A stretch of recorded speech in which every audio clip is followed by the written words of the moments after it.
Ngayong araw ng mga puso, suhestyon ng isang opisyal ng Department of Agriculture na bigas na lang sa halip na bulaklak ang ipanregalo sa inyong minamahal. Approve kaya rito ang ilang Pinoy? Balita hatid ni Nico Wahe. Bigas o bulaklak para sa Valentine's Day?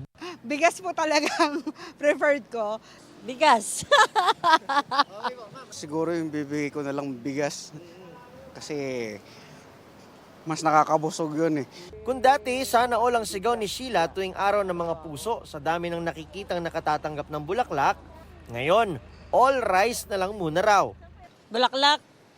Mahal pa. Bigas na lang. Practical naman daw kasi kung tutuusin, ayon kay Kat. Because bigas is life. Hindi, love will not keep us alive. Yun. So, tsaka yung bulaklak po, hindi siya makakain. So, hindi po kayo mabubusog. Bigas na lang siguro, sir. Okay lang po yun.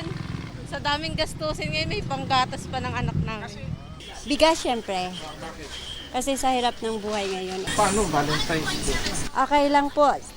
Lagi lang naman Valentine's sa araw-araw namin. Andun na rin yung love.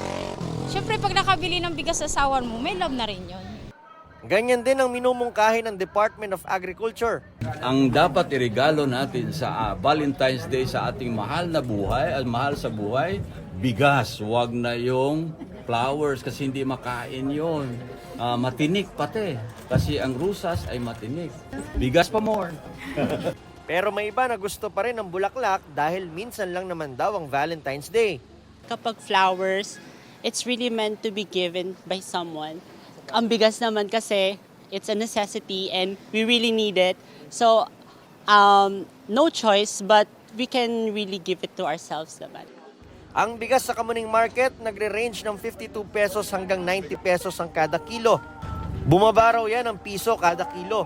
Dati nang sinabi ng DA na sa kabila ng epekto ng El Nino, sapat ang supply ng bigas sa bansa para sa unang bahagi ng taon.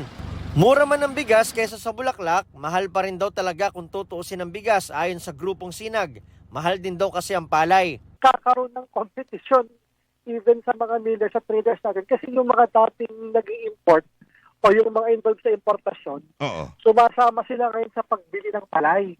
Kaya po mataas ang presyo. Yun ang dapat sanang magtuunan ng pansin. Ayon pa sa DA, may mungkahi ring bigas sa halip na cash ang ipamahagi sa mga kasama sa Pantawid Pamilyang Pilipino Program o 4Ps. The President is saying that we will consider the proposal and they will take a look on how to implement this proposal. Nico Wahe, nagbabalita para sa GMA Integrated News. Kapuso, alamin ang maiinit na balita. Bisitahin at mag-subscribe sa GMA Integrated News sa YouTube. Sa mga kapuso abroad, samahan nyo kami sa GMA Pinoy TV at sa www.gmanews.tv.